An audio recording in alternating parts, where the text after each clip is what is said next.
Understanding word meanings is essential to reading success.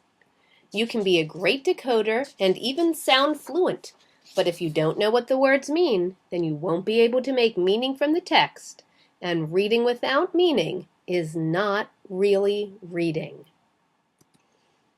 There are two broad categories of vocabulary. Expressive vocabulary, which are the words we use when we speak and when we write, and receptive vocabulary, which are the words we encounter when we listen to others and when we read. It is no surprise that vocabulary is a building block of reading. Really, vocabulary is a building block of life. We are surrounded every day by words. Imagine yourself a visitor in a foreign country. You do not speak their language. This is what it feels like to English language learners, as well as children who have limited or poor vocabularies. Remember the Matthew effect from Chapter 2? Keith Stanovich coined this expression to refer to the effect that being a struggling reader has on one's life. Children who fail at early reading begin to dislike reading. They do not expand their vocabularies or background knowledge. Their limited vocabularies interfere with their comprehension. Their limited comprehension contributes to reading failure. Hence, they read less than their peers who are stronger readers. Another famous study was one conducted by Hart and Risley in 1995. Frequently referred to as the 30 million word gap, this study documented the actual number of words spoken in homes of families of different socioeconomic levels. Hart and Risley found that, by age 3, children in high-income homes had encountered essentially 30 million more words than children in low-income homes. Consider the ramifications, then, for these children upon entering kindergarten. Without a concerted effort to catch these students up, this word gap will only widen as children grow older. Most experts agree that children learn between 2,000 and 4,000 new words each year. Most of these words will be acquired indirectly. In fact, it is estimated that you can only teach about 400 words in a school year. That's about 8 to 10 words per week. So we want to make sure we are teaching words that will have the biggest bang for their buck, and we want to make sure we are using many different types of word learning strategies, so that when students do encounter new words on their own, they will know what to do. Here are some key findings from the National Reading Panel's 2000 report. So which words should you teach? Well, there is no magic list. However, Isabel Beck, Margaret McCowan, and Linda Kukin suggested a method of organizing words into tiers. Note, this is not the same tiering system as used in the response to intervention model. Beck, McCowan, and Kukin came up with this idea long before RTI hit the scene.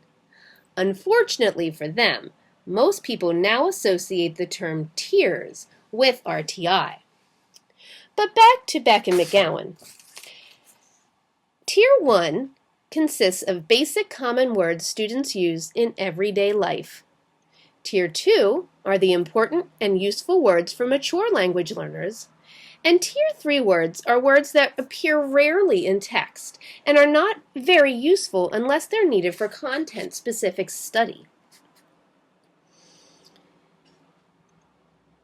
Tier 1 words are usually also associated with high-frequency words, or words that children often learn by sight. These include words that are not generally defined, such as the, because, and could, as well as basic words that children use frequently, such as baby, cat, and happy. Tier 2 words are the words that Beck and McGowan suggest that we should focus on for direct instruction. These are words that students are likely to come across in text that are slightly challenging. They may already possess a synonym for the word in their speaking vocabulary or have a general idea of what the word means. These words are considered by Beck and McCowan to be essentially useful for literary events like reading and writing. If you want to know more about Beck, McCowan, and Kuchen's work, I suggest you read their pivotal book, Bringing Words to Life. Here are some examples of Tier 2 words that children may come across in text. For instance, they may come across the word ponder. A Tier 1 word that is already in their vocabulary might be the word think, etc.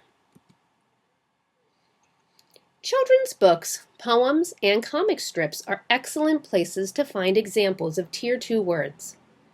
Consider part of this poem, A Remarkable Adventure by Jack Prelutsky. I was filled with apprehension and retreated down the stairs to be greeted at the bottom by a dozen grizzly bears. We tumultuously tussled till I managed to get free. Then I saw, with trepidation, there were tigers after me. Which of these words might you choose to teach to fourth graders as Tier 2 words? How did you select them? What if you had to narrow your choice to only 3 words? Which words would you choose? What if you wanted to use this poem with 3rd graders? What about 6th graders? How would your selection change? There are many ways to teach vocabulary. Remember, most vocabulary learning will be incidental, words that children come across on their own, through speaking to others, and by reading. Other words you will teach directly. Your book offers many suggestions for this. Here is a chart that also explains some of the ways that you might engage in direct vocabulary instruction. Finally, you will want to strive to develop an environment where children become word conscious. A place where words are valued and where students are encouraged to discover new and exciting words they never heard of before. Play with words, have fun with words, be on the lookout for words, keep a word journal. Stretch your own vocabulary by learning new words. Have a word of the day.